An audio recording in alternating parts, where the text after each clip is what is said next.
My name is Kallahan and I'm rooting for Rory. Rory is my daughter, her full name's Aurora, and she has a condition called cerebral palsy. Now, cerebral palsy is actually caused in the brain. It's when there is damage to the brain and it can affect any area. So as long as something is controlled by your brain, it can be affected by cerebral palsy. There are different types, and Aurora's type actually affects the part of her brain that controls movement. And so she has trouble controlling her muscles.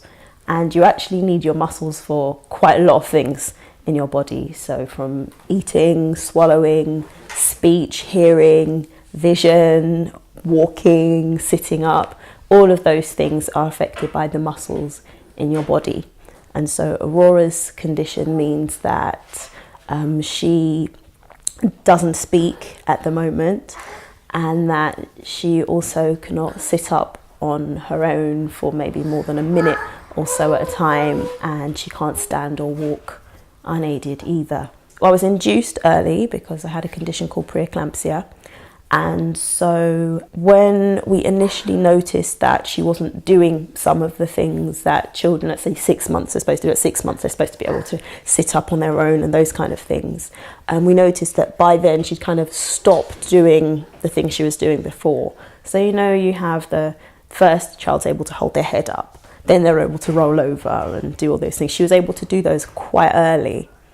And then we noticed that she'd stopped after about 6 months. So we raised that, and initially we were told, well, she was a month early, so really she's not really 7 months old, she's still kind of 6 months old, so maybe give it another month and then see.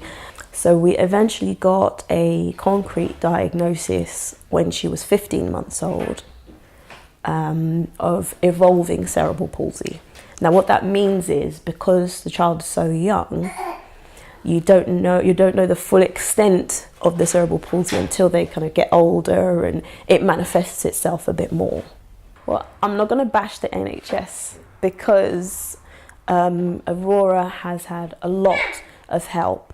However, there is a therapy that is very effective for Aurora's condition, and that is very effective for Aurora, called conductive education, that the NHS doesn't provide.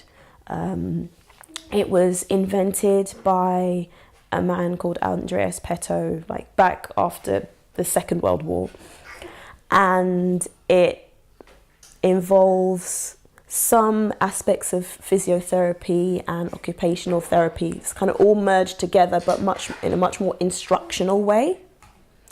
So, and it's also much more intensive.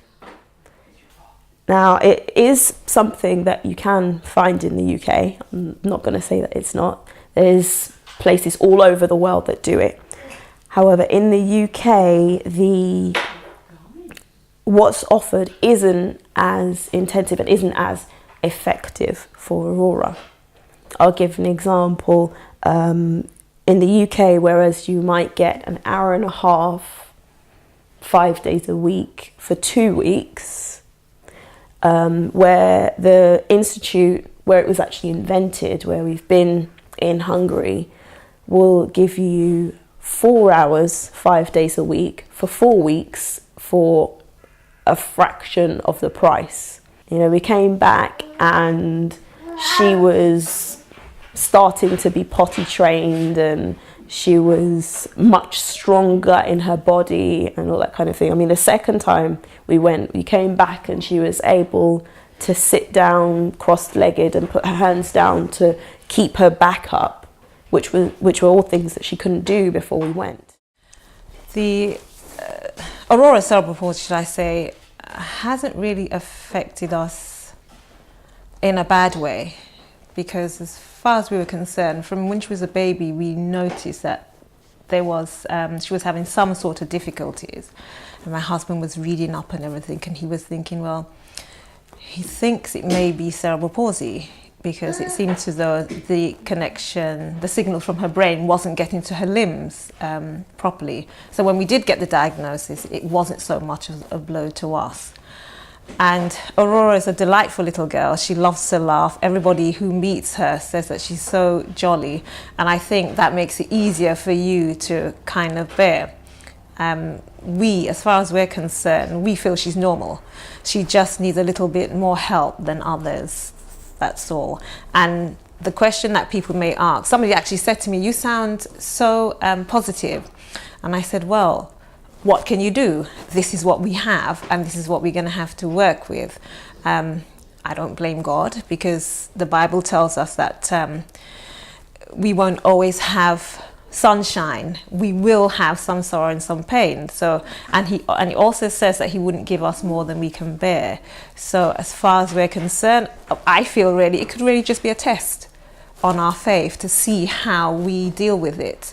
And as far as I'm concerned, I thank God for her, and I love her just the way she is. I just want her to be able to, if we're not around, for her to be able to manage herself, the different things that she needs to do so that she can get on in life. And this is why we want to take her to Peto, to give her that best chance in life.